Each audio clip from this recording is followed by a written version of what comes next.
In 3 days, a puff of nothing became one of the most violent storms on Earth. No warning worth trusting, no time to prepare, just raw ocean heat turning into a monster in real time. We call it Genevieve. It exploded from a weak tropical depression to a Category 5 hurricane, gaining 75 miles per hour of wind speed in a single day. That kind of jump happens in less than 1% of storms ever recorded. Today we go inside its eye, where the pressure drops lower than almost anywhere on the planet's surface. We'll see the ocean waters hot enough to power a rocket. We'll watch the storm turn on itself, tearing apart its own engine from the inside, and we'll meet the 3 other monsters already prowling the Pacific this year. If you want more stories like this, hit subscribe, it helps more than you know. The ocean broke its own rules this week. Let's see how. Friday, July 24th. Southwest of Mexico, a patch of clouds spins slowly over open water. No name, no warning. Nothing to suggest what comes next. Meteorologists call it a tropical depression. It is the weakest stage a storm can have. Winds under 40 miles per hour, the kind of system that shows up on satellite images every few weeks and usually fizzles out within a day. This one does not fizzle. Underneath it, the ocean is running a fever. Water temperatures sit near 84 degrees Fahrenheit, warm enough to feel like a hot bath at the beach. Warm water is fuel for a storm the same way gasoline is fuel for an engine. The warmer the water, the more energy a storm can pull up into itself. Above the storm, the air is calm. There is almost no wind shear, the kind of high-altitude wind that normally rips a young storm apart before it can organise. Picture trying to build a tower of blocks while someone keeps blowing air across the table. Take that wind away, and the tower can rise as high as it wants. That is what is happening here.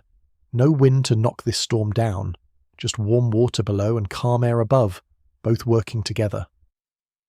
By Saturday, the depression earns a name, Genevieve. It becomes a tropical storm, then a hurricane, climbing the categories faster than most storms this year. Forecasters watching the satellite feed start flagging something unusual. The pressure inside the storm is dropping fast.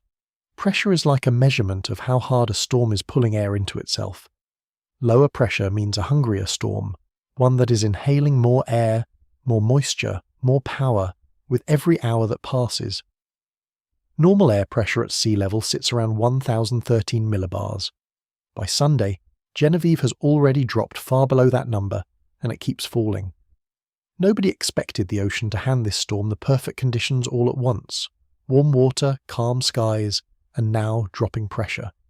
3 ingredients for a monster, all lining up in the same 3 days. A scientist tracking hurricanes for years later says something that sticks. Storms like this used to take a week to build this much strength. Genevieve is doing it in a weekend. By Sunday night, the storm is already a major hurricane, a term reserved for the strongest and most dangerous storms on the scale. Winds are pushing past 120 miles per hour. The eye, a calm circle at the centre of the storm, is starting to form. Satellites orbiting far above catch the moment the eye locks into place. A perfect dark circle surrounded by a wall of spinning cloud. It looks almost peaceful from space. It is not peaceful underneath. Ships and planes stay far away. Nobody flies into a storm this strong unless they have no other choice. Every piece of information comes from cameras hundreds of miles above the ocean's surface, watching a storm grow faster than anyone predicted. By Monday morning, Genevieve will not just be a hurricane anymore. It will become something far more rare and far more dangerous, and the ocean is only getting started. A storm needs time to grow. Most hurricanes take 5 to 7 days to climb from a weak system to a powerful one, gathering strength slowly, like a fire building from a spark to a blaze. Genevieve skips that timeline entirely. Friday, it is a depression, barely worth a mention on a weather map. By Monday morning, 3 days later, it has become the strongest hurricane the Eastern Pacific has seen in 2 years. That is not a slow burn. That is an explosion. To picture the speed, think about running a mile. A fast high school runner finishes in about 5 minutes. Now imagine someone doing it in under 2. That is roughly the kind of jump Genevieve makes, compressing days of the normal storm growth into hours. Forecasters have a name for this: rapid intensification. It happens when a storm's wind speed jumps by at least 35 miles per hour in a single day. It is rare, and it is one of the hardest things in weather science to predict in advance. Genevieve does not just meet that bar, it destroys it. In one 24-hour stretch over the weekend, the storm's winds jump by 75 miles per hour. That is more than double what it takes to officially count as rapid intensification. Storms that explode this fast make up fewer than 1 out of every 100 storm measurements taken since 1970. To put that another way, if you watched every hurricane recorded over the past 50 years, storms exploding this fast would show up less often than a perfect free throw from half court. Why does this matter beyond the numbers? Speed is dangerous. A slow-moving storm gives coastal towns days to prepare, to board up windows, to evacuate low-lying streets. A storm that jumps from weak to monstrous in a single day gives forecasters almost no warning at all. Luckily, Genevieve is staying far out at sea. But storms like this do not always stay offshore. Somewhere, someday, a storm with this kind of explosive growth could aim directly at a coastline, and there might not be enough time to get everyone out. Meteorologists studying the storm point to the same 3 culprits from before: hot water, calm skies, and dropping pressure. But there is a 4th ingredient nobody talks about enough: moisture in the air itself. A wide ribbon of unusually damp air was already stretched across the ocean where Genevieve formed, tied to a much larger climate pattern building across the entire Pacific. That moisture acted like a rocket ramp underneath the storm, feeding it exactly what it needed at exactly the right moment. Every one of these ingredients lined up in the same place at the same time. Scientists call that a perfect setup. It does not happen often. By Monday morning, Genevieve is no longer just fast. It is about to become one of the rarest kinds of storm a hurricane can ever be, and the ocean beneath it is still not done feeding it power. Every hurricane on Earth follows the same basic rulebook. Warm water builds it. Cool water kills it. Wind shear tears at its structure. Moist air feeds its lungs. For decades, that rulebook has let scientists predict, with reasonable confidence, how a storm will behave. Genevieve is bending nearly every page of that book at once. Take the speed of its growth. Storms are supposed to strengthen gradually, in a curve that climbs and levels off. Genevieve's curve looks more like a cliff. One moment it is a mid-range hurricane. Hours later, it crosses into the most extreme category that exists. There are 5 categories on the scale hurricane scientists use, called the Saffir-Simpson scale. Category 1 storms knock down tree branches and power lines. Category 5 storms flatten entire neighborhoods, snapping power poles and tearing roofs off houses like paper. Genevieve reaches Category 5 status just after 5 in the morning, Eastern Time on Monday, July 27th. Sustained winds, the constant baseline strength of the storm touch 160 miles per hour. To understand that number, picture a car on the highway going 65 miles per hour. Genevieve's winds move faster than that car more than twice over, constantly, in every direction around its eye. It becomes the first storm to reach Category 5 strength in the Eastern Pacific since a hurricane named Christy did the same thing back in 2024, 2 years between storms this powerful in this stretch of ocean. That gap makes Genevieve rare on its own. But rarity is not the strangest part of this story. A storm reaching Category 5 status usually needs days of stable conditions to hold that strength. Genevieve barely holds it for 6 hours before its structure starts fighting itself, which we will get to soon. This storm does not behave like a hurricane easing into its peak power. It behaves like a firework, bursting bright and fast, and then changing shape almost immediately. Meteorologists studying satellite loops describe the storm's cloud pattern the same way. At its strongest, the eye is sharp, symmetrical, and glowing white on infrared images, a sign of an incredibly organized and powerful system. Within hours, that pattern begins to blur. A storm this strong should behave predictably for at least a full day. Genevieve does not give scientists that luxury. This is where trust in a forecast becomes complicated. Meteorologists rely on patterns built from 50 years of storm data to make their predictions. When a storm breaks those patterns this fast, in both directions, forecasting becomes less like reading a map and more like tracking a moving target that keeps changing its own rules mid-flight. None of this happens by coincidence.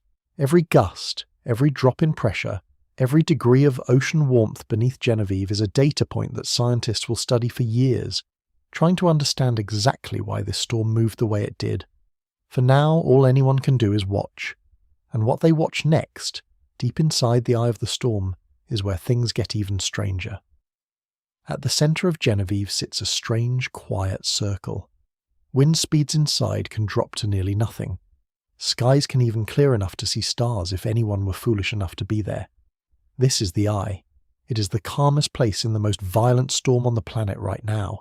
Surrounding that calm circle is the eye wall, a ring of the strongest thunderstorms found anywhere on Earth. This is where Genevieve's most destructive winds live, spinning around the eye like the edge of a spinning coin. To understand what holds this whole structure together, scientists look at something most people never think about: air pressure. Pressure measures how much the atmosphere is pressing down on a spot on Earth's surface. Normal pressure at sea level sits around 1013 millibars. At its peak, Genevieve's central pressure drops to 934 millibars. That gap might sound small, but in storm science, it is enormous. Lower pressure inside a storm's eye means the storm is pulling in more air, more moisture, and more energy from everything around it, like a straw sucking harder on a drink. Think of it like a vacuum cleaner. A weak vacuum barely lifts dust off a carpet. A powerful one can pull up small toys and coins. Genevieve's pressure drop works the same way, except instead of dust and coins, it is pulling in entire columns of warm, moist air from the ocean surface and hauling them thousands of feet upward into the storm. The lower the pressure, the stronger the pull, and the stronger the storm. Genevieve's 934 millibar reading puts it among the most intense storms recorded anywhere on the planet this year. For comparison, a strong Category 1 hurricane usually sits closer to 980 millibars. Genevieve's pressure drops far below that, deep into territory reserved for the rarest and most violent storms on Earth. Scientists flying satellites over the storm, since no plane would dare fly through it, use microwave imaging to peer through the clouds and measure the shape of the eye itself. What they find is a nearly perfect circle, tight and well-defined, a hallmark of an extremely powerful and organized hurricane. A well-formed eye is not just a pretty shape on a satellite image. It tells scientists the storm's internal engine, the machine of rising warm air and falling pressure, is running as efficiently as it possibly can. For a few hours, Genevieve's engine runs about as perfectly as a hurricane's engine can run. Every measurement lines up, every piece of the storm structure locks into place, and then, almost as fast as it built this perfect engine, the storm starts to tear it apart from the inside, in a process that sounds more like science fiction than real weather. What happens next inside Genevieve's eye is something meteorologists have a name for, and it changes everything about how this storm behaves next. None of Genevieve's power comes from nowhere. Every mile per hour of wind, every drop in pressure, traces back to one simple source: the ocean itself. Water beneath the storm's path sits near 84 degrees Fahrenheit. That might sound like a warm swimming pool, and in a way, it is exactly that. Except this pool stretches for hundreds of miles in every direction, and a hurricane is essentially a machine built to turn that warmth into wind. Here is how it works. Warm ocean water evaporates into the air above it. That water vapor rises, cools, and turns back into tiny droplets, releasing heat as it does. That released heat powers the storm's engine, pushing air upward even faster, which pulls in more moisture from the ocean below, which releases even more heat. It is a loop. The warmer the water, the stronger the loop becomes. Scientists have a rough rule of thumb. Water needs to be at least 79 degrees Fahrenheit to fuel a hurricane at all. Genevieve formed over water sitting 5 degrees above that minimum, and in some patches even warmer. Think of it like the difference between lighting a candle and lighting a bonfire. Both need fuel to burn, but one has so much more available that it can grow far larger, far faster than anyone standing nearby expects. This year, that fuel supply is unusually large. Waters across a wide stretch of the eastern Pacific are running near record warmth for late July, tied to a much bigger climate pattern building across the entire ocean.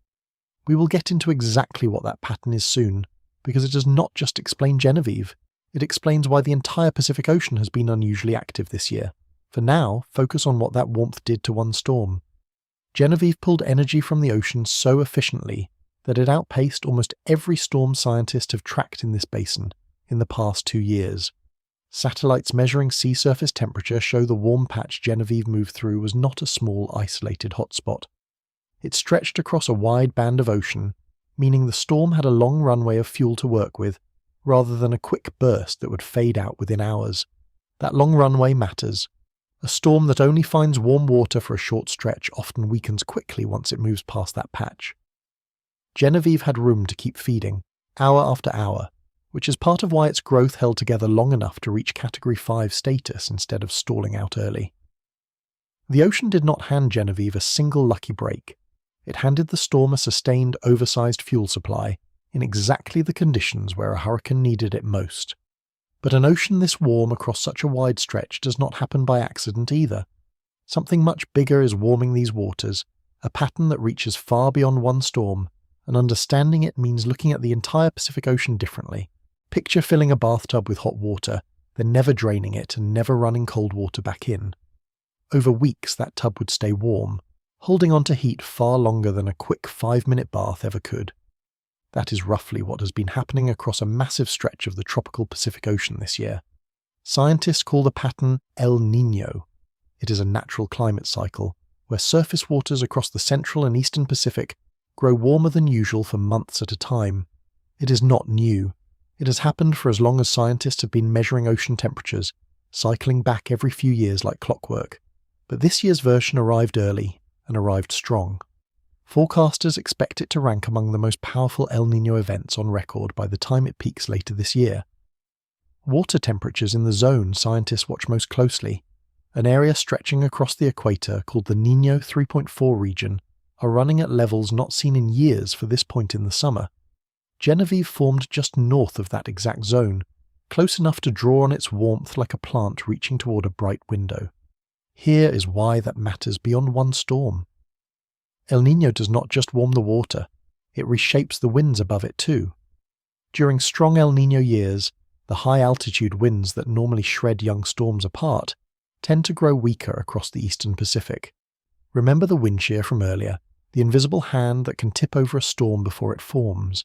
In a year like this one, that hand relaxes its grip. Warmer water below, weaker resistance above. That combination is exactly why forecasters predicted an unusually active hurricane season for the eastern Pacific months before Genevieve ever formed. Government forecasters issued that warning back in May, months before a single storm had spun up. They expected more named storms, more hurricanes, and more major hurricanes than an average year, specifically because of this El Niño pattern taking shape. Genevieve is not a surprise happening in isolation. It is the exact kind of storm scientists predicted this ocean would produce, months in advance, based on nothing more than water temperature patterns and a decades-old climate cycle. That prediction should feel unsettling in its own way. Scientists saw pieces of this coming before Genevieve ever existed as a name on a map.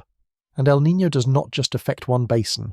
While it fires up storm activity across the Pacific, it tends to do the opposite on the other side of North America, calming storm formation in the Atlantic Ocean during the same months.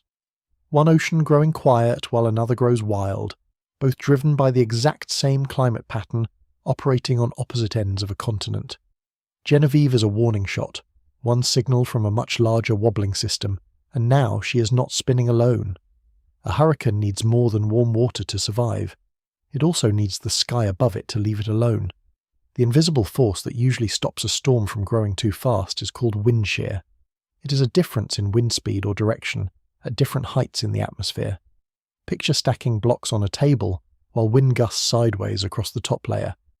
The blocks below stay put, but the top ones get pushed out of line, and the whole tower leans and eventually collapses. That is what wind shear does to a hurricane. It tilts the storm's structure, disrupts its engine, and often stops a weak storm from ever becoming a strong one. Most storms face at least some shear during their lives. It is one of the main reasons hurricanes weaken, wobble, or fall apart before reaching their full potential. Genevieve faced almost none of it. For the critical stretch of time when the storm was building from a tropical depression into a hurricane, the winds above it stayed light and steady from top to bottom. No sideways push, no tilted tower. Just a clean, open path for the storm to grow straight upward, uninterrupted. Meteorologists watching the storm's satellite images noticed this immediately. A storm without shear tends to look symmetrical, a smooth, round shape with clouds spiraling evenly in every direction. That is exactly the shape Genevieve held as it intensified, a textbook sign that nothing above it was fighting back. Combine that with the record warm water below, and Genevieve had both halves of the perfect setup working in its favour at the exact same time. Fuel from below, no resistance from above. This is rare. Most storms deal with at least one obstacle during their growth. Some patch of dry air, some burst of shear, some cooler pocket of water that slows them down for a day or two. Genevieve barely dealt with any of it during its most explosive stretch.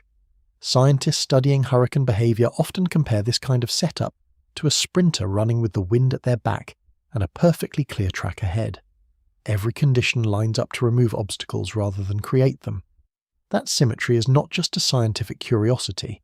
It directly explains why Genevieve's growth looked less like a storm developing and more like an explosion caught on satellite loop hour by hour, with almost nothing standing in its way. But storms without shear can still find other ways to change.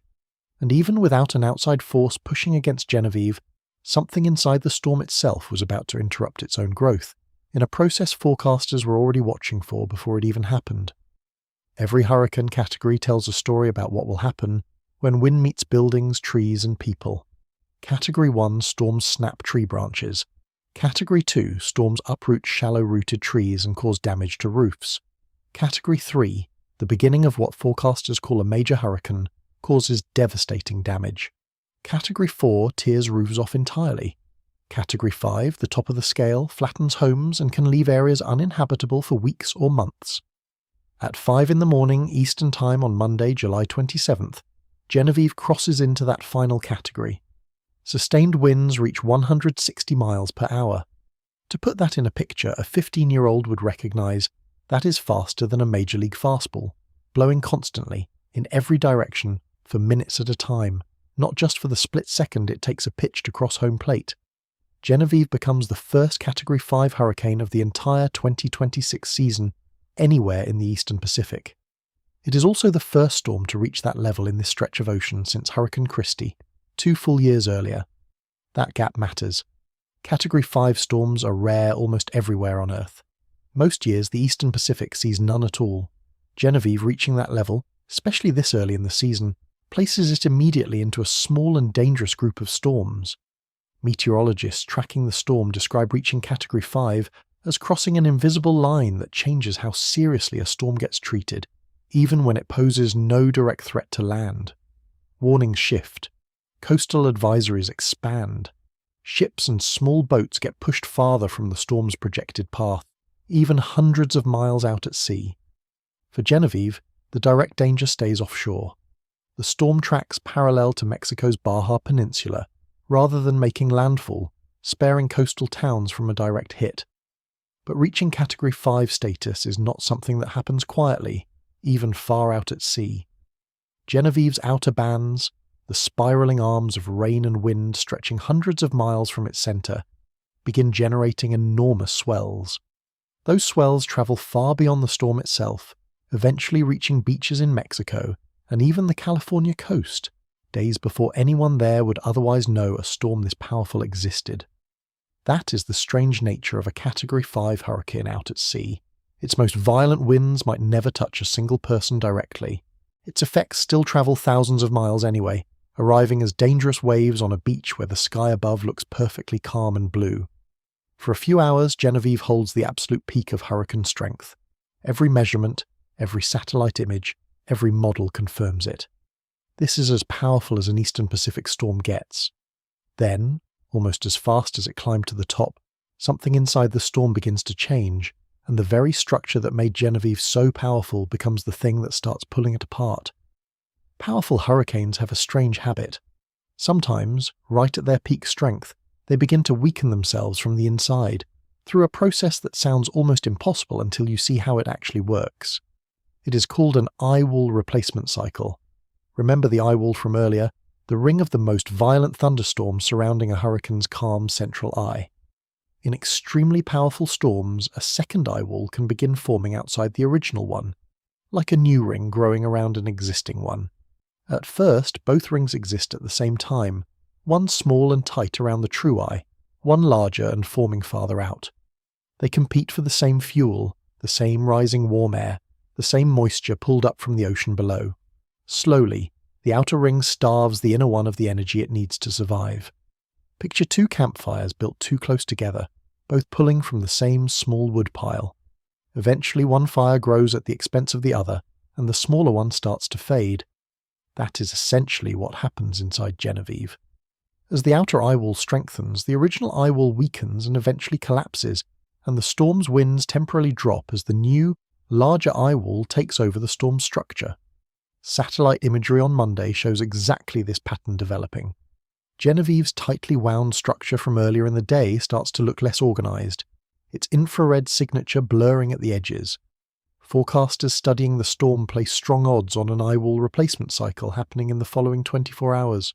Sure enough, later that same day, Genevieve's peak winds ease back from the 160 mph Category 5 threshold, down into the Category 4 range, still an extremely dangerous storm but no longer at its absolute peak.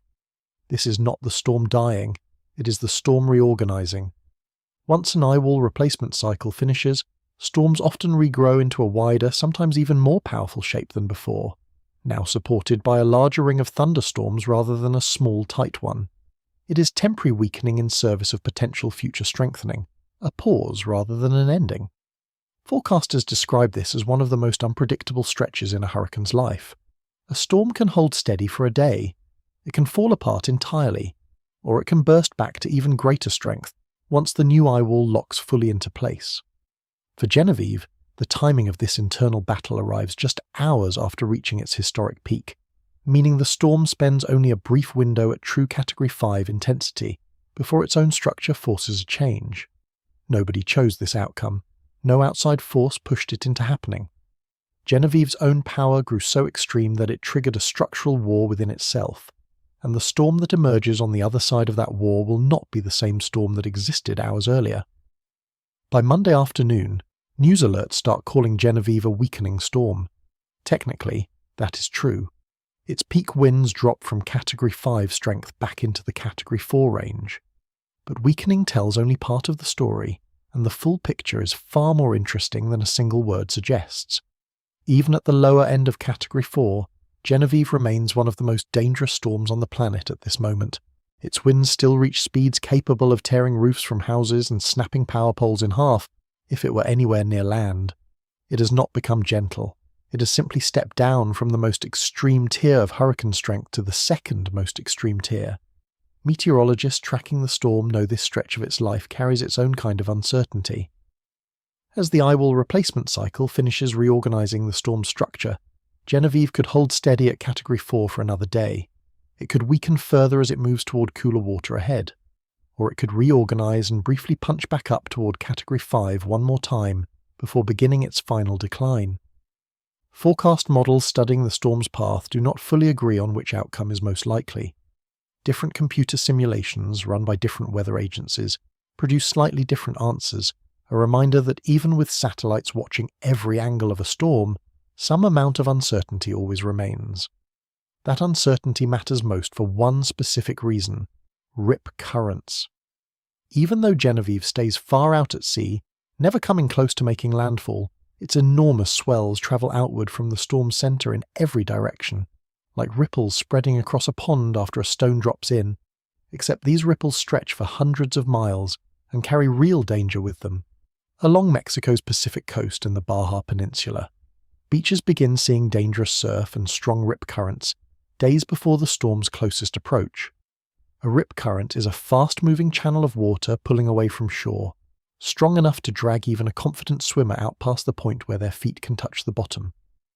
The storm creating that danger might be tracking hundreds of miles offshore under a clear blue sky, while a swimmer wading into ankle-deep water feels nothing unusual, right up until the moment a current grabs hold. This is the quiet, hidden danger of a hurricane like Genevieve. Its most visible drama, the Category 5 winds, the collapsing eye wall, the satellite images of a churning storm happens far from any coastline. Its real risk to actual people shows up as invisible currents reaching beaches the storm itself will never touch. Forecasters continue urging anyone near the affected coastline to stay cautious in the water, even as the storm itself drifts farther away with each passing hour. Genevieve is proving that a hurricane's danger does not end where its winds stop reaching. And its story is not finished either, because somewhere out in that same ocean, this is not the only storm making history this week. While Genevieve battles its own internal structure hundreds of miles off Mexico's coast, another storm is taking shape across the same ocean, on a very different path. Hurricane Fausto formed earlier in the same week, becoming the first hurricane of the season in the eastern Pacific before Genevieve ever existed as a name on a map. Unlike Genevieve, Fausto tracks toward Hawaii, though forecasters expect it to pass north of the islands rather than making a direct hit. Two hurricanes spinning in the same ocean during the same week. That alone would be a notable stretch of weather in a typical year. This year is not typical. Farther west, past Hawaii, past the international date line, a third storm churns entirely on its own timeline. Super Typhoon Dolphin forms in the middle of the Pacific, more than 2,000 miles southwest of Hawaii, near the Marshall Islands, and begins strengthening on a pace that rivals Genevieve's own explosive growth. 3 storms, 1 ocean, all active at the same time, all fueled by the same underlying pattern of unusually warm water stretching across the Pacific. Forecasters tracking hurricane seasons for decades describe seeing 3 simultaneous systems this early in a season as a clear signal of just how energized this ocean has become. It is not simply that one storm happened to explode into a monster. The entire ocean is producing storm after storm, each one drawing from the same oversized pool of warm water and calm skies. Dolphin, the typhoon forming near the Marshall Islands, is forecast to strengthen into a storm equivalent to a Category 5 hurricane, with winds potentially reaching 180 miles per hour, even stronger than Genevieve's peak. Picture 3 separate wildfires breaking out across the same dry forest in the same week, each one fed by the same drought conditions, each one capable of becoming its own massive blaze independently. That is roughly what the Pacific Ocean looks like right now, except instead of fire, it is producing hurricanes and typhoons. Meteorologists studying satellite images of the entire Pacific Basin describe an ocean that looks almost too active to track properly. 3 separate spiral cloud systems visible in a single wide-angle image, each one large enough to be the only story on the news in a quieter year. Genevieve's explosive rapid intensification, once it might have stood alone as the season's biggest story. This year, it is one chapter in a much larger pattern playing out across an entire ocean basin. That raises an uncomfortable question. If 3 storms this powerful can form in the same week, purely from ocean conditions that scientists predicted months in advance, what does that say about the season still ahead? Dolphin is about to answer part of that question, because its own growth is not finished yet, and it is happening faster than almost anyone expected. On the far side of the Pacific, Super Typhoon Dolphin is writing its own version of Genevieve's story, just a few days behind. A typhoon and a hurricane are the exact same type of storm. The name simply changes depending on which ocean the storm forms in. Storms in the eastern Pacific and Atlantic get called hurricanes. Storms in the western Pacific get called typhoons. Same spinning engine, same eye wall, same eye at the center, different name, different side of the same enormous ocean.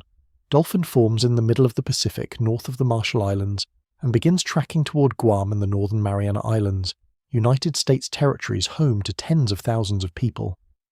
Unlike Genevieve, which never threatens land directly, Dolphin's path puts it on a collision course with populated islands, raising the stakes of its explosive growth considerably. Forecasters expect Dolphin to strengthen into a storm equivalent to Category 5 status, with winds reaching 180 miles per hour, 20 miles per hour stronger than Genevieve's own peak winds just days earlier. That number deserves a comparison. A Category 5 hurricane at 160 miles per hour can flatten homes not built to withstand extreme wind. Dolphin's projected 180 mile per hour winds push even further into that danger zone, capable of causing catastrophic damage to nearly any structure in its direct path. Satellite images show Dolphin's cloud pattern tightening into the same kind of sharp, symmetrical eye that Genevieve displayed at its peak, a visual signature meteorologists recognize immediately as a storm organizing itself with dangerous efficiency. The same ingredients driving Genevieve's growth appear to be fueling Dolphin as well. Warm water, calm skies above, a wide supply of moisture in the surrounding air. The Pacific Ocean is running the exact same recipe on 2 completely different storms, thousands of miles apart within the same single week. This is not 2 unrelated storms that happen to be strong. This is one overheated ocean producing nearly identical extreme weather in two places at once, a pattern scientists trace directly back to this year's unusually strong and unusually early El Niño event. For the residents of Guam and the Northern Mariana Islands, Dolphin's approach carries far more urgency than Genevieve's ever did. These islands have faced powerful typhoons before, including a storm earlier this year that caused significant damage and loss of life in the same region. Emergency officials on the islands begin preparations well before Dolphin's closest approach, tracking the storm's projected path hour by hour as its winds continue climbing. Genevieve proved that a storm out at sea can still make history without ever threatening a single home. Dolphin is about to test what happens when a storm with that same explosive power sets its path directly toward land, and the outcome of that test will not stay confined to a satellite image far out at sea. Genevieve is not just notable on its own. It is part of a running total that says something bigger about the entire planet's weather this year. It becomes the fourth Category 5 tropical cyclone recorded anywhere on Earth in 2026, and July has not even finished yet. The first arrived in February. Tropical Cyclone Horatio spun up over the remote South Indian Ocean, reaching winds of 160 miles per hour without ever threatening any populated coastline. The second struck in April. Super Typhoon Sinlaku reached even higher winds, close to 185 miles per hour, before making landfall over the United States' Northern Mariana Islands, with the storm's enormous eye passing directly over two islands at once. That storm caused significant damage and loss of life across the region. The third arrived in July, just weeks before Genevieve.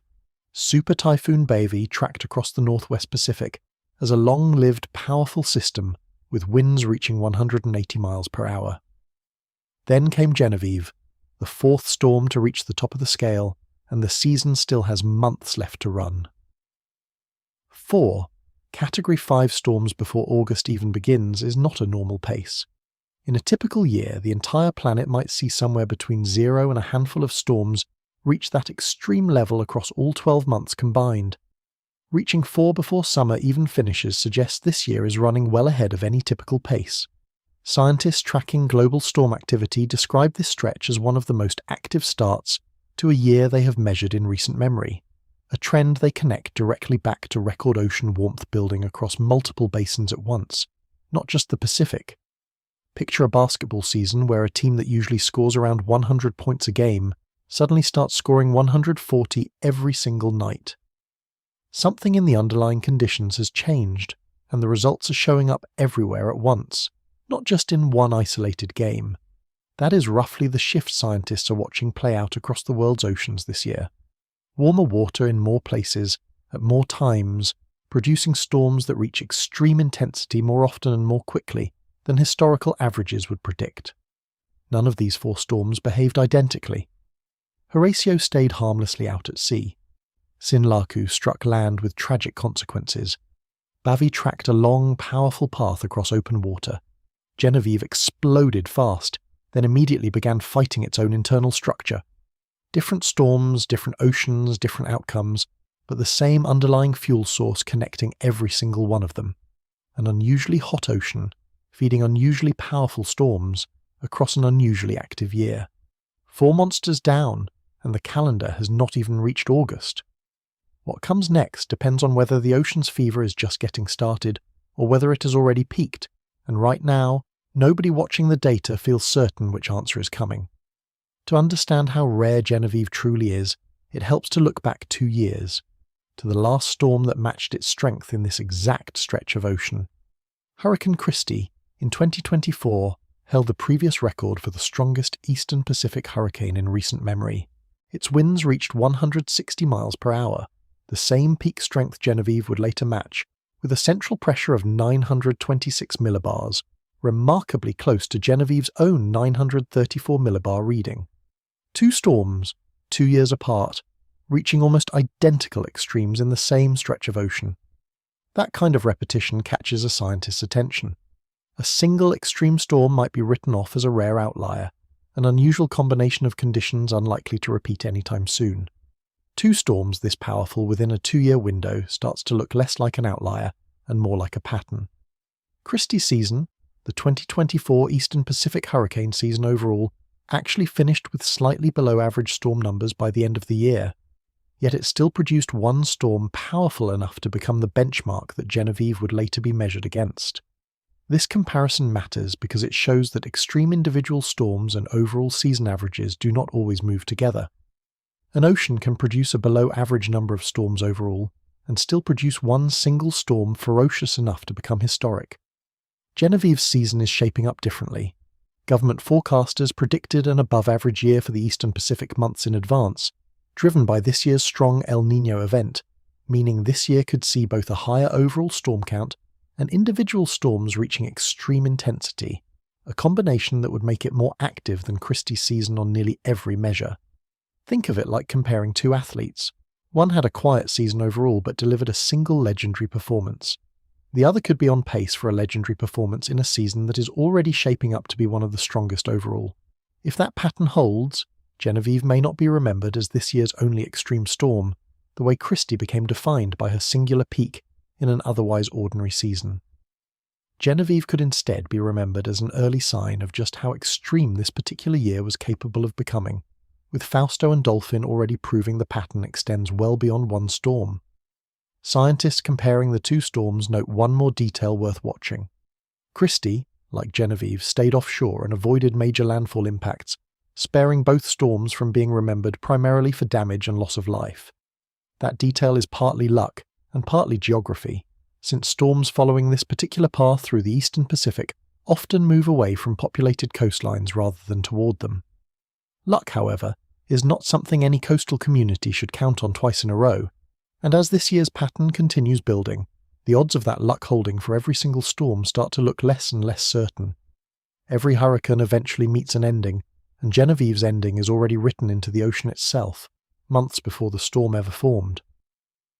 As Genevieve continues moving north and northwest, away from the warm patch of water where it was born, it heads directly toward cooler ocean temperatures.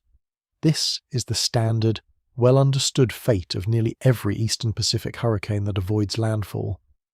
Unlike the Western Atlantic, where warm water can sometimes stretch far into the subtropics, keeping storms fed even as they travel far from the tropics, the Eastern Pacific does not offer that same extended runway. Cooler water sits closer to the storm's northern path, waiting like a wall the storm cannot avoid. Picture a car running on a full tank of gas, driving toward a destination where no more gas stations exist along the way. No matter how powerful the engine, the car eventually slows down and stops once the fuel runs out. That is essentially Genevieve's future. As it moves into cooler water, the fuel source that powered its explosive rapid intensification disappears. Without warm water below it, the storm can no longer pull up the moisture and heat needed to sustain hurricane-force winds. Forecasters predict a gradual weakening trend over the coming days, a slow decline rather than a sudden collapse. Genevieve will likely drop from hurricane strength down through tropical storm status, and eventually fade into a weak, disorganized area of low pressure, the same category it started from back when it was still an unnamed depression off the Mexican coast. There is a strange symmetry in that ending. A storm that began as almost nothing, exploded into one of the most powerful hurricanes on the planet, and eventually fades back into almost nothing again, all within the span of about 2 weeks. This slow decline does not mean Genevieve becomes harmless immediately. Even as it weakens, the storm continues generating dangerous swells that reach coastlines far from its actual center, meaning beaches in Mexico and along the California coast could still face hazardous surf and rip currents for days after the storm itself has clearly begun losing strength. Forecasters continue monitoring the storm's exact position and intensity daily, watching for any surprises, though nothing in the storm's current environment suggests another burst of rapid intensification is likely once it enters these cooler waters. Genevieve's story, from unnamed depression to historic Category 5 hurricane to fading remnant, plays out entirely over open ocean, never once making landfall, never directly threatening a populated coastline. That should feel like good news, and largely it is. But a storm this extreme, forming this fast, staying offshore purely by the geography of its particular path, raises a question that lingers well beyond Genevieve's own ending. What happens the next time an ocean this warm produces a storm this powerful, aimed somewhere other than open water? Genevieve's story is not finished the moment its winds drop below hurricane strength. For meteorologists, a weakening storm still demands close attention because the next 48 hours often hold surprises that early forecasts cannot fully predict. Forecasters track several specific signals as Genevieve continues its decline. Central pressure readings, still updated regularly through satellite measurements, show whether the storm's engine is truly slowing or simply catching its breath before another possible push. Windfield measurements reveal whether the storm's strongest winds are shrinking toward the center or spreading outward, a sign of a storm growing larger even as its peak winds ease. Satellite loops remain the primary tool for this kind of tracking, since no aircraft will fly into a storm this remote and this far from any base capable of supporting a hurricane hunter mission. Every measurement comes from instruments in orbit, watching cloud patterns, temperature signatures, and structural changes from hundreds of miles above the storm itself. This distance creates real limits on what forecasters can know with certainty. Aircraft flying directly into a storm can measure wind speed and pressure at the exact center, providing precise, ground truth data. Satellites can only estimate those same numbers based on cloud patterns and indirect signals, a method that works well most of the time, but leaves more room for uncertainty during unusual events like Genevieve's rapid changes. That uncertainty matters most for storms tracking toward populated areas, a category Genevieve fortunately does not belong to, but one that Dolphin, still churning toward Guam and the Northern Mariana Islands, absolutely does. Forecasters studying both storms simultaneously face a genuinely difficult task this week, tracking two extreme systems across the same ocean, using the same limited tools, while trying to provide the most accurate warnings possible for the millions of people living near the Pacific's coastlines. Modern forecasting has improved enormously over the past several decades, but rapid intensification remains one of the hardest phenomena to predict precisely, even with today's best computer models and satellite technology. A storm can look stable one day and explode the next, exactly as Genevieve did, leaving forecasters racing to update warnings faster than the storm itself is changing. This gap between a storm's actual behavior and a forecaster's ability to predict it in advance is not a flaw in the science. It reflects a genuinely difficult problem, one that scientists across the world continue working to solve through better satellite technology, improved computer models, and years of studying storms exactly like Genevieve. Every storm that behaves unpredictably, including this one, becomes new data feeding into that effort, helping future forecasters recognize warning signs earlier the next time a depression off the coast of Mexico starts showing the same telltale conditions Genevieve displayed in its opening days. For now, the immediate question remains open. Will Genevieve's decline continue smoothly toward its expected fade, or does the ocean still have one more surprise waiting inside this storm's remaining structure? Genevieve's story began as a single tropical depression, drifting quietly off the coast of Mexico with no name and no expectation of becoming historic. In less than a week, it became the first Category 5 hurricane of the Eastern Pacific season, one of the fastest intensifying storms measured in over 50 years, and a case study scientists will reference for years when discussing rapid intensification and its risks. But Genevieve's real significance reaches beyond its own individual numbers. It stands as a clear signal of exactly what an unusually warm ocean, shaped by a record-breaking El Niño event, is now fully capable of producing. Every ingredient that built Genevieve into a monster, the warm water, the weak wind shear, the moist surrounding air, all trace back to conditions scientists predicted months before this specific storm ever formed. That should change how anyone watching this story thinks about hurricane seasons going forward. These extreme events are not appearing from nowhere. They are appearing exactly where the underlying science said they would. Genevieve is joined this same week by Hurricane Fausto and Super Typhoon Dolphin, two additional powerful storms spinning across the same overheated ocean, plus 3 earlier Category 5 storms already recorded elsewhere on the planet this year. 4 monsters, all fed by the same warming trend, all arriving before summer has even finished. Picture an entire ocean acting like a pot of water, finally reaching a full boil after simmering quietly for months. Genevieve is one bubble rising fast and dramatic to the surface. It will not be the last bubble this particular pot produces this year. That comparison should not feel like fear for its own sake. It should feel like information, the same kind of information meteorologists use every single day to issue earlier warnings, track storms more precisely, and give coastal communities more time to prepare before the next Genevieve forms somewhere else on the map. Genevieve herself fades quietly, weakening over cooler water, never touching land, leaving behind nothing but rough surf and a data trail that scientists will study for years. Her story ends without disaster, without headlines about destroyed towns or lost lives, a genuinely fortunate outcome given just how powerful this storm became. Not every storm this year, or in years still to come, will find that same fortunate path away from land. The ocean that built Genevieve is still out there tonight, still running warmer than it should, still capable of turning a quiet, unnamed depression into a historic monster within a matter of days. Genevieve proved exactly how fast that transformation can happen. The question the rest of this hurricane season still has to answer is where the next one forms and which direction it decides to travel. While Genevieve fades quietly over open water, the story shifts entirely for the people living in Dolphin's Path.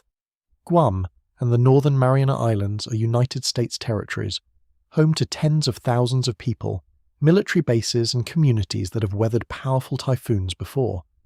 This year, they face another test, and the storm approaching them is projected to be even stronger than Genevieve at her peak. Emergency officials on the islands do not wait for Dolphin to reach its maximum strength before acting. They begin preparations days in advance, stocking supplies, reinforcing structures, and reviewing evacuation routes for low-lying coastal areas, most vulnerable to storm surge and flooding. Storm surge deserves its own explanation, since it is often more dangerous than a hurricane's wind. It is a wall of ocean water pushed ashore by a storm's powerful winds, capable of flooding streets and buildings far beyond where normal waves would ever reach. For a small island, storm surge can turn a coastal road into a river within hours. Picture an island the size of a mid-sized American city, surrounded entirely by ocean, with nowhere to retreat except higher ground on the same small landmass. That is the reality facing Guam and the Northern Mariana Islands as Dolphin's winds continue climbing offshore. These islands have faced this exact threat before. Earlier this year, Super Typhoon Sinlaku made landfall directly over the region, its enormous eye passing over two islands simultaneously, leaving behind significant damage and a tragic loss of life. Memories of that storm remain fresh as residents watch Dolphin's forecast track update hour by hour. Forecasters comparing the two storms note real differences in their expected paths, but the underlying danger from a typhoon this powerful remains the same regardless of small shifts in direction. A storm capable of 180 mph winds does not need a perfectly centered hit to cause serious damage across an entire island chain.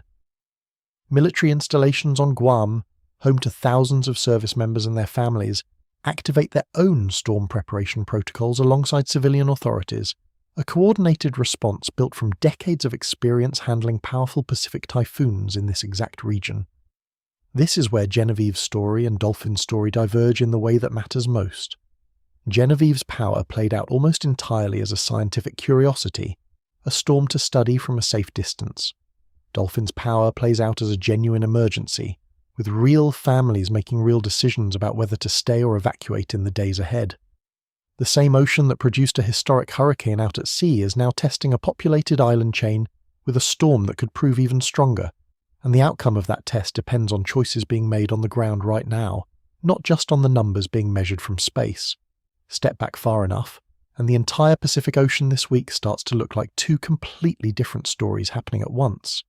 On one side, Genevieve, a storm that exploded to historic strength and then quietly faded over open water, threatening no one directly. On the other side, Dolphin, a storm of similar or even greater strength, bearing down on populated islands with real consequences hanging on every updated forecast. Same ocean, same underlying fuel source, same record warm water and calm skies driving both storms toward extreme intensity. Completely different outcomes, based entirely on the accident of geography and which direction each storm happened to travel. This split reveals something important about how hurricane risk actually works. The strength of a storm and the danger it poses to people are not always the same measurement. A storm can be scientifically extraordinary while causing zero damage simply by spinning in the wrong direction, away from anything it could hit. Another storm of similar strength can become catastrophic, simply by pointing toward a coastline instead of away from one. Meteorologists sometimes describe this as the lottery of landfall. Two storms can be born from nearly identical conditions, grow to nearly identical strength, and still end up remembered in completely different ways, purely based on which way the surrounding steering winds happen to push them. Genevieve's steering winds pushed it on a path parallel to Mexico's coast, staying offshore for its entire life. Dolphin's steering winds are pushing it directly toward Guam and the Northern Mariana Islands. Neither storm chose its own path. Both simply followed the larger atmospheric currents surrounding them, currents shaped by pressure systems, jet streams, and patterns far too large and complex for any single storm to control. This randomness should not diminish how seriously either storm gets taken. A storm currently harmless to land can shift its projected path within days, and forecasters continue monitoring both Genevieve's remnants and Dolphin's approach for exactly that kind of change, however unlikely it may currently seem. Think of two wildfires starting in the same dry forest during the same week. One burns itself out in an empty clearing, threatening nothing. The other spreads directly toward a town, becoming an emergency requiring immediate evacuation. Both started from the same spark, the same dry conditions, the same wind. Only their direction determined which story became a headline about damage instead of a headline about weather records. That comparison captures exactly why this week's Pacific storms matter, beyond their individual numbers. An ocean this warm is now capable of producing multiple extreme storms simultaneously, and which ones become disasters versus which ones become footnotes depends on factors largely outside anyone's control. The ocean does not choose where its storms go. It only chooses how powerful to make them, and this year it has been choosing extreme power again and again. Nobody has stood inside Genevieve's eye. No aircraft has flown through Dolphin's eye wall. Every single fact in this story comes from instruments floating hundreds of miles above the ocean's surface, reading a storm's secrets without ever touching it directly. This distance shapes everything about how scientists understand storms like these. Weather satellites orbiting Earth carry several different types of instruments, each one revealing a different layer of a storm's structure. Visible light cameras capture the same kind of image a person would see looking down from space, useful during daylight hours for spotting a storm's overall shape and organization. Infrared cameras work day or night, measuring temperature instead of light. Colder cloud tops usually mean taller, more powerful thunderstorms punching higher into the atmosphere, so infrared images let scientists judge a storm's intensity even in complete darkness. Microwave instruments see something entirely different. They can peer straight through the outer clouds of a hurricane and reveal the storm's actual rainfall structure and eye wall shape underneath, information that visible and infrared cameras simply cannot capture on their own. Combining all three types of images lets meteorologists build a surprisingly detailed picture of a storm's strength, structure, and likely next moves, all without a single person or aircraft ever getting close. For storms forming far from land like Genevieve and Dolphin, this satellite-based approach is not just convenient. It is the only option available. Hurricane Hunter aircraft, planes specially equipped to fly directly into a storm and measure conditions firsthand, require nearby air bases capable of supporting their missions. Both storms formed and intensified far beyond the practical range of any available aircraft. That gap creates real limits on precision. A satellite estimate of a storm's peak winds carries more uncertainty than a direct measurement taken by an aircraft flying through the eye itself. Scientists studying Genevieve's exact peak intensity acknowledge this uncertainty openly, noting that official wind speed estimates come with a margin of error inherent to any measurement made entirely from orbit. Despite that uncertainty, satellite-based forecasting has improved dramatically over the past several decades.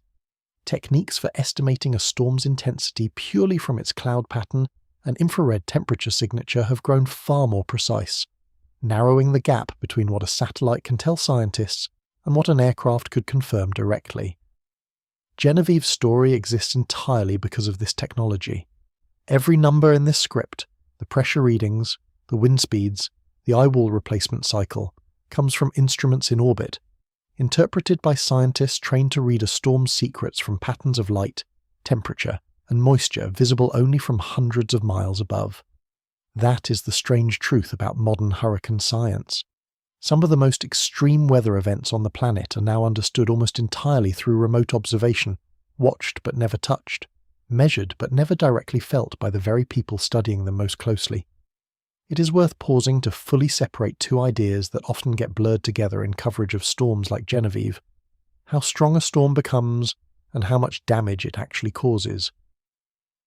Genevieve reached winds of 160 miles per hour, a central pressure among the lowest recorded anywhere on the planet this year, and a structure impressive enough to earn comparisons to some of the most extreme hurricanes scientists have studied. By every measurement of raw strength, Genevieve ranks among the most powerful storms of the year, and yet Genevieve is likely to cause zero structural damage, zero building collapses, and zero direct deaths from wind, because its entire life plays out over open ocean, hundreds of miles from the nearest populated coastline. This distinction matters enormously for how people should think about storm coverage in general. A storm described using dramatic words like historic, extreme, or record-breaking is not automatically a storm that will hurt anyone. Sometimes the most impressive storms scientifically are also the safest storms practically, purely because of where they happen to form and which direction they happen to travel. Compare Genevieve to Sinlaku, the typhoon that struck the Northern Mariana Islands earlier this year. Sinlaku's peak winds actually reached higher than Genevieve's, yet Sinlaku is remembered primarily for the lives lost and damage caused, while Genevieve will likely be remembered primarily as a scientific curiosity, a case study in rapid intensification rather than a story about human loss. Same category of storm, same broad type of danger on paper, completely different real-world impact, based almost entirely on geography rather than raw strength. This does not mean Genevieve's power should be dismissed or treated as unimportant. Understanding exactly how storms like this form and intensify so rapidly directly improves forecasting for the next storm, one that might not have the fortune of staying over open water for its entire life. Every measurement taken from Genevieve, every satellite image studied, every model run trying to explain its explosive growth becomes knowledge available the next time a storm forms under similar conditions, whether that storm stays safely offshore or turns unexpectedly toward a populated coastline. Scientists sometimes describe storms like Genevieve as a kind of natural laboratory, an opportunity to study extreme hurricane behavior without the added pressure and tragedy of a storm actively threatening lives during the exact same window of study. That framing offers a useful way to hold two truths at once. Genevieve genuinely mattered as a scientific event, one of the most extreme rapid intensification cases measured in years. Genevieve also, thankfully, mattered far less as a human disaster, sparing the coastlines near its path from the kind of devastation a storm this powerful could have caused under different circumstances. Not every storm this ocean produces will offer that same combination of extreme scientific interest and minimal human cost, and the next chapter of this story is already forming somewhere else across the same overheated water. Genevieve formed in late July. Hurricane season in the eastern Pacific does not officially end until the final days of November. That means the storm that just became one of the most talked about hurricanes of the year arrived before the season has even reached its statistical peak, the stretch of weeks in August and September when eastern Pacific storm activity historically runs highest. Government forecasters predicted an above-average season months before Genevieve existed, expecting between 15 and 22 named storms, 9 to 14 hurricanes, and 5 to 9 major hurricanes across the entire eastern Pacific this year. An average season, based on the past 30 years of data, produces roughly 15 named storms and about 4 major hurricanes total. Genevieve counts as storm number 7 of the season. Fausto, the hurricane currently tracking toward Hawaii, arrived as the season's 6th named storm, reaching that milestone earlier than the 30-year average typically allows. Reaching 6 named storms ahead of the usual pace, followed immediately by a Category 5 hurricane, suggests this season is running not just slightly ahead of average, but significantly ahead, with months of peak activity still remaining on the calendar. Picture a football season where a team has already scored more touchdowns through the first quarter of games than most teams score in an entire regular season. That pace does not guarantee every remaining game will be historic, but it strongly suggests the team, or in this case the ocean, has more in the tank than usual. Scientists studying this year's El Niño event expect it to continue strengthening through the fall, with forecasts placing high odds on it reaching very strong intensity by the final months of the year. If the pattern driving Genevieve's explosive growth continues intensifying rather than fading, the conditions capable of producing another storm like her remain firmly in place for months to come. That is not a guarantee that another Genevieve forms. Hurricane seasons remain unpredictable even within a broader pattern of favourable conditions, and plenty of individual storms will likely form, strengthen normally, and fade without ever approaching the extremes Genevieve reached this week. But the underlying fuel supply, the record warm water, the weakened wind shear, the moisture-rich atmosphere across the eastern Pacific shows no sign of disappearing as August approaches. If anything, peak hurricane season typically brings even warmer ocean temperatures than late July offers, meaning the conditions that built Genevieve could become even more favourable for the next storm forming under similar circumstances. Genevieve's story might end quietly, fading into cooler water without ever reaching land. The ocean that built her, however, is not finished for the year, and the months ahead will reveal exactly how many more storms like her this particular season still has in store. El Niño is not new. Scientists have tracked this climate pattern for decades, watching it cycle through the Pacific every few years, sometimes weak, sometimes strong, sometimes barely noticeable at all. What makes this year's version worth extra attention is not that El Niño exists. It is how early and how strong this particular event has developed compared to previous cycles scientists have measured. This year's El Niño emerged in June, notably earlier than many past events, which often do not become clearly established until later in the summer or early fall. Forecasters now place high odds, around 81%, that this event will rank as very strong by the final months of the year, placing it among the most powerful El Niño events on record. Strong El Niño events have appeared before, including notable ones in past decades that reshaped hurricane seasons across the Pacific and Atlantic, in similar ways to what forecasters expect this year. Comparing this event to those historical examples gives scientists a rough guide for what kind of storm activity might follow, based on patterns that have repeated across multiple previous cycles. But every El Niño event unfolds slightly differently, shaped by the exact temperature patterns, wind conditions, and ocean currents present in that particular year. Genevieve's explosive rapid intensification, occurring this early in the season, offers one of the first concrete data points showing exactly how this year's specific version of the pattern is playing out in real time. Picture two students studying from the same textbook, but taking slightly different tests. Both are working from the same underlying material, the same broad rules, yet the specific questions and specific results can vary in ways that reveal something new each time. That is roughly how scientists treat each new El Niño event. The broad rules stay consistent. Warmer Pacific water generally means more eastern Pacific storm activity and calmer Atlantic storm activity. But the specific storms this particular pattern produces, their exact timing, their exact intensity, their exact paths, offer new information every single time the cycle repeats. Genevieve, Fausto, and Dolphin, all forming within the same short stretch of an early and unusually strong El Niño year, give scientists a real-time case study in exactly how powerful this particular event might become before it peaks later in the year. Researchers studying long-term climate patterns also watch these events for another reason beyond any single hurricane season. Understanding how El Niño interacts with broader ocean warming trends helps scientists project what future decades might look like, as baseline ocean temperatures around the world continue shifting over time.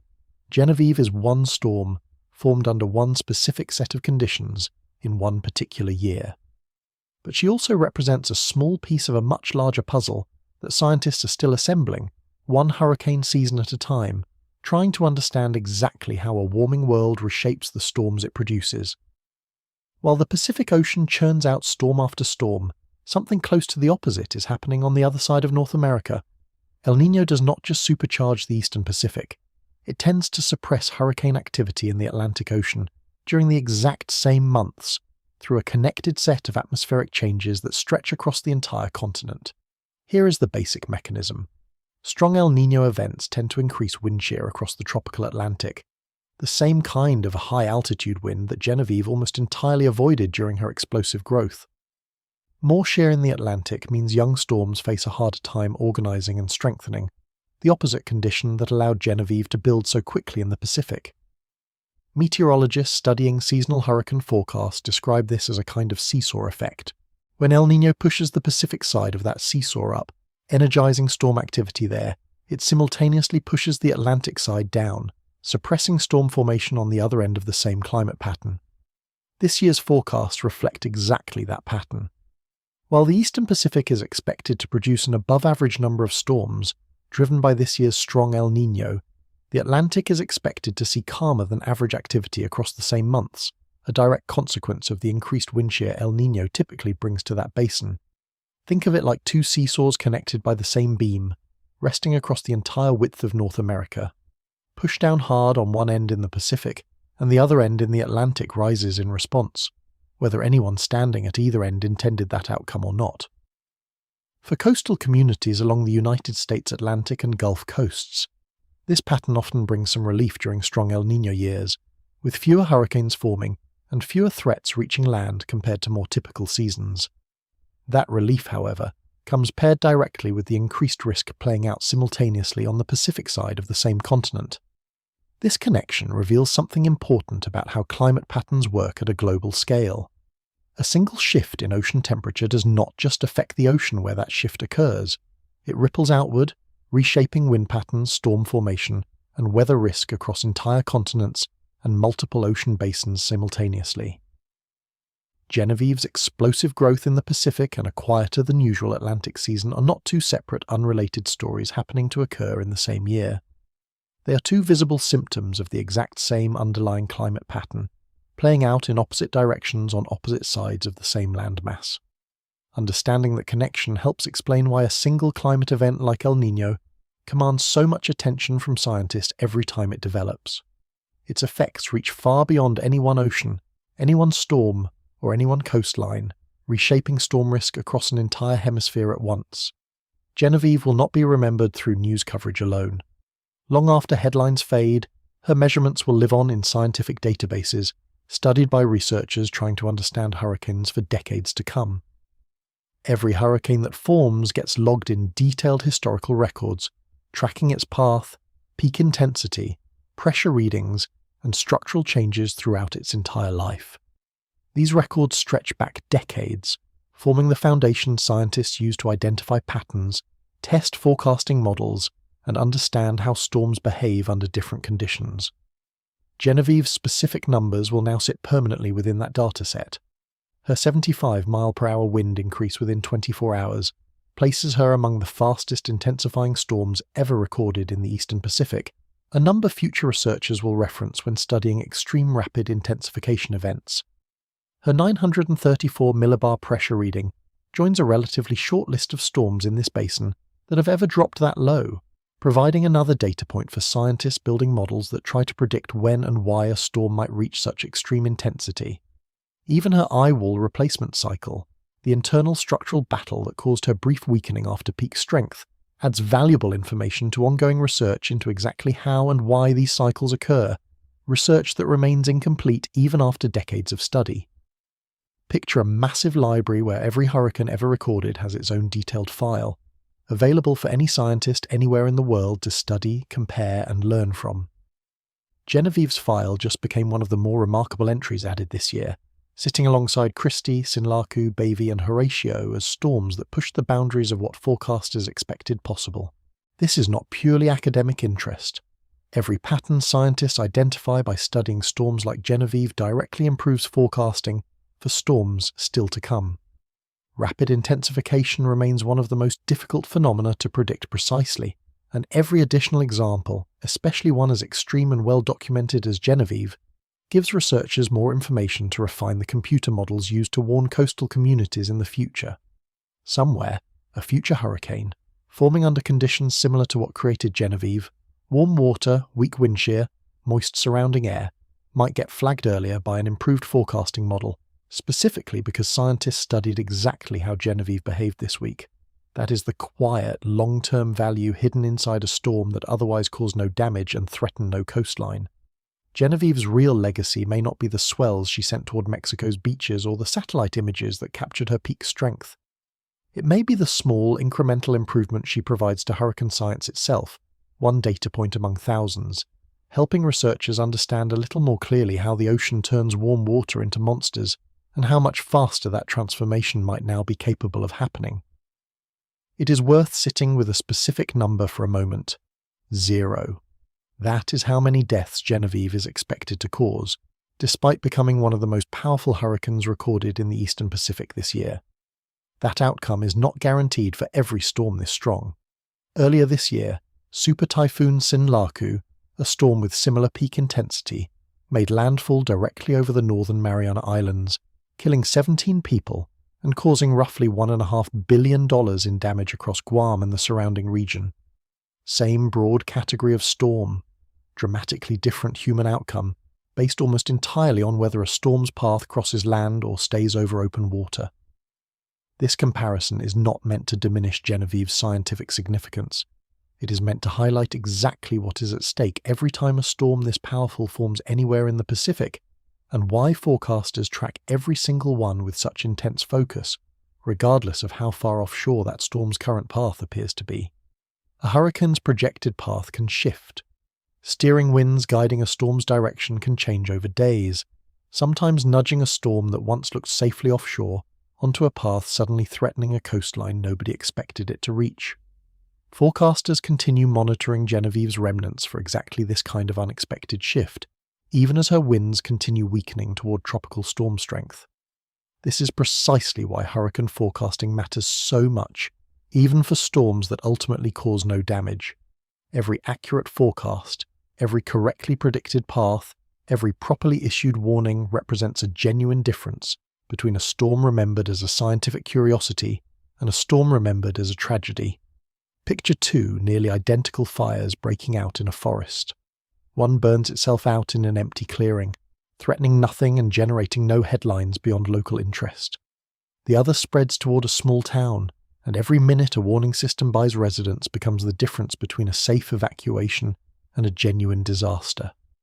Hurricane forecasters operate under that same weight every single time a storm forms, regardless of how confident current data makes them feel about a storm's likely path staying safely away from land. Genevieve, Fausto, and Dolphin represent 3 different tests of that same forecasting system this week, playing out simultaneously across the same ocean. Genevieve and Fausto appear to be passing that test safely, tracking away from major population centres. Dolphin's test remains ongoing, its outcome still being written in real time as it approaches Guam and the northern Mariana Islands. The 0 deaths currently expected from Genevieve is not luck alone. It reflects decades of investment in satellite technology, forecasting models and warning systems, all working together to track a storm capable of extreme violence and ensure that violence stays confined to open ocean rather than reaching anyone standing on a beach or in a coastal home. Zoom out far enough from any single storm, and a broader question starts to take shape. Is this level of extreme storm activity becoming the new normal, or is this year simply an unusually active outlier within a pattern that has always included occasional extreme seasons? Scientists studying long-term hurricane records approach this question carefully, aware that hurricane data, especially reliable satellite-based measurements, only stretches back a few decades in its most precise form. That relatively short window makes it genuinely difficult to separate normal year-to-year variation from a longer-term shift in how oceans are producing storms. What scientists can measure with more confidence is ocean temperature itself, tracked through both satellite instruments and ocean buoys stretching back much further in time. Those records show a clear, measurable warming trend across multiple ocean basins over recent decades, a trend that provides more fuel for storms capable of rapid intensification whenever the right atmospheric conditions align. Warmer baseline ocean temperatures do not guarantee every single storm will explode into a monster the way Genevieve did. Wind shear, atmospheric moisture, and a storm's specific path over the warmest water still play enormous roles in determining which storms intensify rapidly and which ones do not. But a warmer baseline ocean does provide more opportunities across an entire season for those other ingredients to align favourably, potentially increasing how often extreme rapid intensification events like Genevieve's occur. Picture a card game where warmer ocean water slightly increases the odds of drawing a winning hand.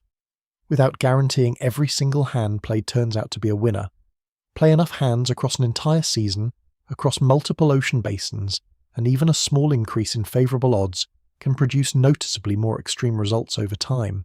This year's cluster of 4 Category 5 storms before August, paired with 3 simultaneous active systems across the Pacific this week alone, offers one vivid example of what that shifted probability might look like in practice. Whether this specific year becomes remembered as a genuine outlier or as an early example of a new, more active normal remains a question scientists will only be able to answer by studying many more seasons like this one over the years ahead. Genevieve herself cannot answer that larger question alone. No single storm can. But she adds one more clear, well-documented data point to a growing body of evidence that scientists across the world continue gathering season after season, storm after storm, trying to understand exactly how a warming ocean is reshaping the extremes it produces. That ongoing effort matters far beyond any one hurricane season. It shapes how coastal cities plan their infrastructure, how emergency officials prepare their response systems, and how forecasters calibrate the models used to warn the next community standing in a storm's path, whenever and wherever that storm eventually forms. Even as this story wraps up, Genevieve and Dolphin remain active, evolving storms as of this recording, and their next moves are not yet fully written. Genevieve continues its gradual decline over cooler water, expected to drop below hurricane strength within the coming days, though forecasters continue watching closely for any unexpected changes in that trajectory. Her remnant moisture could eventually reach parts of the southwestern United States, occasionally providing beneficial rainfall to drought-stricken areas long after the storm itself has stopped resembling a hurricane in any meaningful sense. Dolphin's story remains far less settled. As it continues approaching Guam and the Northern Mariana Islands, its exact landfall location, timing, and peak intensity at the moment of closest approach remain subjects of active forecasting, updated multiple times per day as new satellite data arrives.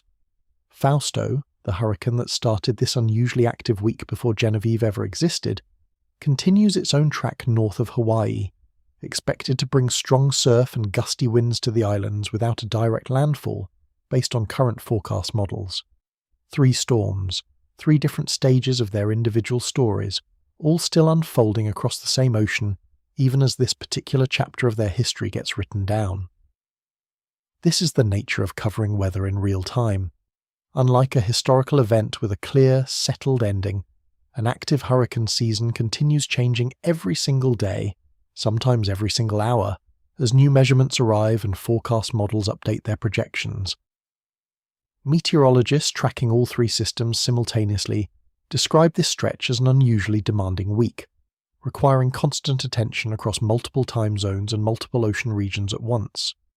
Forecasters in Mexico watch Genevieve's remaining swells. Forecasters in Hawaii track Fausto's approach. Forecasters across Guam and the Northern Mariana Islands prepare their communities for Dolphin's arrival, all working from the same broader dataset showing an ocean running hotter than usual across its entire width.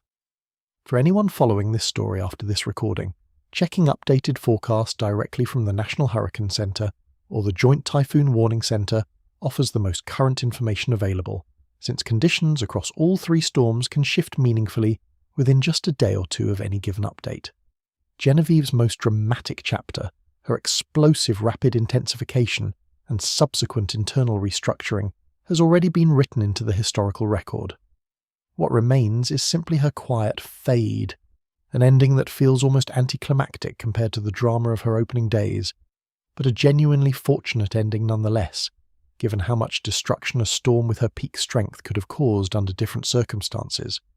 Pull back far enough, and Genevieve stops looking like the main character of this story and starts looking like a single, vivid example inside a much larger pattern still playing out. The real subject here is not one hurricane. It is an entire ocean basin, running warmer than usual, feeding storm after storm with unusual amounts of fuel, producing extremes that stack up faster than a typical season would suggest is possible. Genevieve happened to be the most dramatic individual example this particular week, the storm that broke the clearest scientific records and generated the most striking satellite imagery. but she formed alongside Fausto and Dolphin, arrived just weeks after Bavi, and joins Horatio and Sinlaku as part of a running total of extreme storms building across an entire calendar year. Every one of these storms traces back to the same root cause, an ocean carrying more heat energy than it typically holds at this point in the year, shaped by a strong and unusually early El Niño event layered on top of a longer-term warming trend scientists have documented across multiple decades. Think of this hurricane season less like a single dramatic event and more like a fever chart, tracking a patient's temperature over many weeks. Any single spike on that chart might look alarming in isolation. The real story only becomes clear when you look at the entire chart together, watching for a pattern rather than fixating on one individual data point. This year's chart shows a clear pattern, storm after storm reaching extreme intensity across multiple ocean basins earlier in the year than typical averages would predict. Genevieve is one spike on that chart, a particularly sharp and well-documented one, but a single spike nonetheless within a much longer-running trend.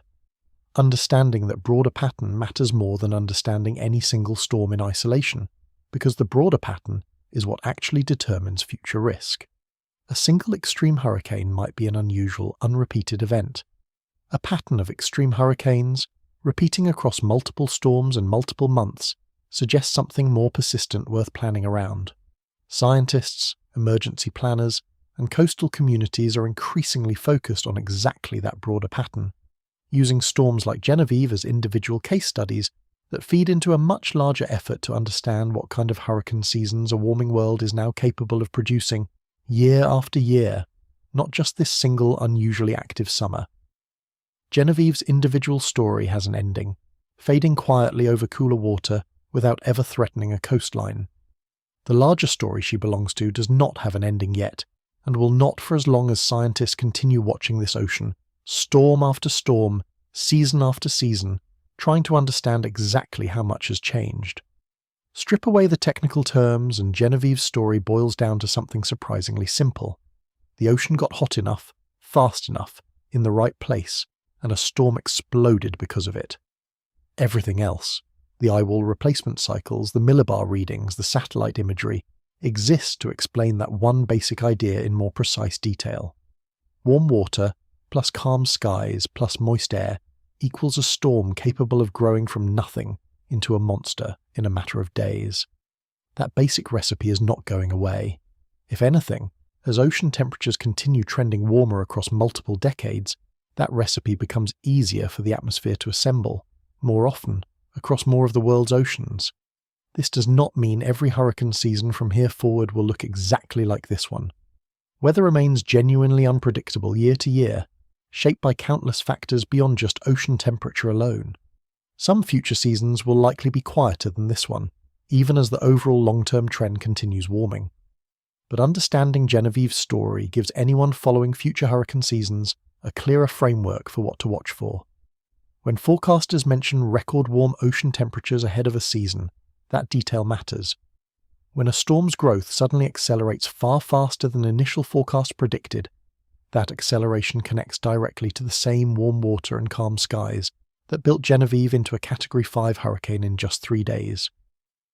Picture checking a weather forecast years from now, seeing a mention of unusually warm ocean temperatures off a coastline somewhere in the world, and immediately understanding what that detail actually means for the storms that could form there.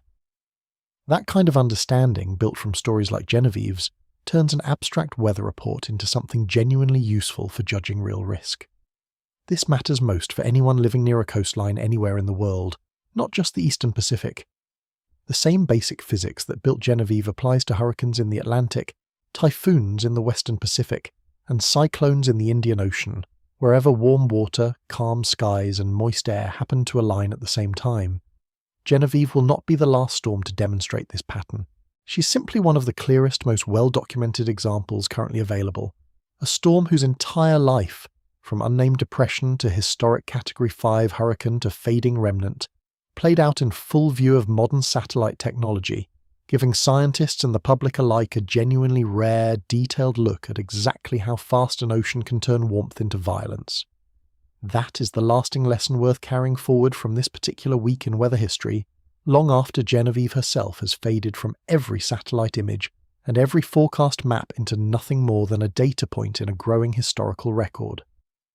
As this story closes, the ocean that built Genevieve is still out there, still running warmer than usual, still capable of producing another storm exactly like her within days, if the right conditions align again.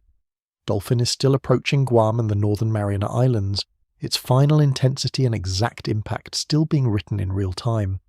Fausto continues tracking north of Hawaii, its remaining influence on the island still playing out. And somewhere across that same wide stretch of warm Pacific water, the next tropical depression is likely already beginning to form, invisible on any map until a satellite happens to catch the first faint spiral of clouds. That is the genuinely open question hanging over the remainder of this hurricane season. Not whether another storm will form, since more storms are essentially guaranteed across the coming months of an already active season. The real question is whether the next storm to explode this fast will find open ocean waiting for it, the way Genevieve did, or whether it will find a populated coastline instead. Forecasters cannot answer that question in advance with certainty. Steering patterns that determine a storm's eventual path often only become clear days before a storm's closest approach to any specific coastline, leaving a genuine window of uncertainty every single time a new depression begins forming somewhere across this ocean. What forecasters can do and continue doing every single day is watch. Satellites scan the entire Pacific continuously, looking for the exact warning signs that preceded Genevieve, Fausto, and Dolphin, ready to issue warnings the moment a new system shows signs of following the same explosive path. That constant vigilance is not a small thing. It represents the accumulated result of decades of scientific investment, built specifically so that the next Genevieve, wherever and whenever she forms, gets identified and tracked from her very first hours as a weak depression, rather than catching anyone by surprise once she's already grown into a monster. Genevieve's own story ends quietly, fading into cooler water without ever reaching a coastline. That quiet ending should not be mistaken for the ocean itself calming down. The same warm water, the same weakened wind shear, the same moisture-rich atmosphere that built her remain firmly in place across the eastern Pacific, waiting for the next depression to form in exactly the right spot, at exactly the right time. Somewhere out there, right now, that depression might already be spinning, an unnamed patch of clouds that nobody is watching closely yet, carrying the same potential Genevieve once carried, before anyone knew her name. By the time this hurricane season officially closes in late November, Genevieve will be remembered as one entry among many in what forecasters already expect to be an unusually active year across the eastern Pacific. She will sit alongside Fausto, Dolphin, and whatever storms still form across the coming months, each one contributing to a final season total that scientists will compare against decades of historical averages, checking whether this year's predictions of above-average activity ultimately proved accurate. That final tally matters beyond simple record-keeping. Every season's actual results get compared against the forecasts issued months earlier, helping scientists refine the models used to predict future seasons with increasing accuracy over time. If this season finishes as active as current data suggests, it reinforces confidence in the connection between El Niño, ocean warmth, and eastern Pacific storm activity that forecasters relied on when making their May predictions. Genevieve's specific contribution to that final tally already looks secure, regardless of what happens across the rest of the season. She has already earned her place as the season's first Category 5 hurricane, one of the fastest intensifying storms measured in this basin in years, and a storm whose eye-wall replacement cycle will be studied by researchers for years to come. Picture a scoreboard tracking an entire ocean's performance across a full season, updated storm by storm, each new hurricane adding its own line to a growing record. Genevieve's line on that scoreboard already reads as one of the most remarkable entries of the year, regardless of how many additional storms eventually join her. That scoreboard extends beyond just the eastern Pacific too. Globally, this year's total of 4 Category 5 storms before August already places 2026 on pace for an unusually active year across every ocean basin combined, a total that will continue climbing as the rest of the year's hurricane seasons in the Atlantic, Western Pacific, and Indian Ocean run their own separate courses. Every one of those storms, wherever they eventually form, traces back to the same fundamental physics that built Genevieve: warm water, calm skies, moist air, the recipe rarely changes. Only the ocean's ability to supply that recipe in greater quantity, more often, across more of the year, appears to be shifting. Genevieve did not choose to become historic. She simply formed in exactly the right place, at exactly the right moment, when every ingredient a hurricane needs happened to align perfectly at once. That alignment, increasingly, seems less like rare luck and more like a pattern this particular ocean is becoming better equipped to produce, season after season, storm after storm. A tropical depression with no name became one of the most extraordinary hurricanes recorded in the Eastern Pacific in years, and it did so in less time than most people spend planning a weekend trip. Genevieve proved that an ocean carrying enough heat, paired with skies calm enough to let a storm grow unchallenged, can turn nothing into a monster in about 3 days flat. She proved that rapid intensification, once considered a rare and unusual event, can now blow past its own definition so completely that scientists needed new language just to describe how fast her winds actually grew. She proved that a storm's peak strength is not always its final form, twisting her own structure apart from the inside through an eye-wall replacement cycle, just hours after reaching the most extreme category a hurricane can achieve. She proved that danger from a storm this powerful reaches far beyond its visible winds, sending dangerous currents toward beaches hundreds of miles from anywhere the storm itself ever travelled. And she proved she was never alone. Fausto and Dolphin churned across the same ocean during the same week, each one drawing from the exact same overheated water, each one adding its own chapter to a season already running well ahead of any typical pace. Genevieve's own ending arrives quietly. She fades into cooler water, drops below hurricane strength, and eventually dissolves into the same kind of disorganized low-pressure system she started as, back when she was still an unnamed depression drifting off the coast of Mexico, with nobody paying attention. But the ocean that built her does not fade along with her. It remains exactly as warm, exactly as calm above, exactly as ready to build the next storm the moment the right conditions align again, somewhere else across this same vast stretch of water. That is the real ending worth remembering here. Not one storm's individual rise and fall, dramatic as it was, but the clear proof that an ocean running this warm, shaped by a climate pattern scientists predicted months in advance, is now fully capable of turning a quiet patch of clouds into a historic hurricane before most people even notice a storm has formed. Genevieve broke her own rules once, in a matter of days, far out at sea, where nobody but a satellite was close enough to watch. The next storm to do the same thing might not choose the ocean to break them in.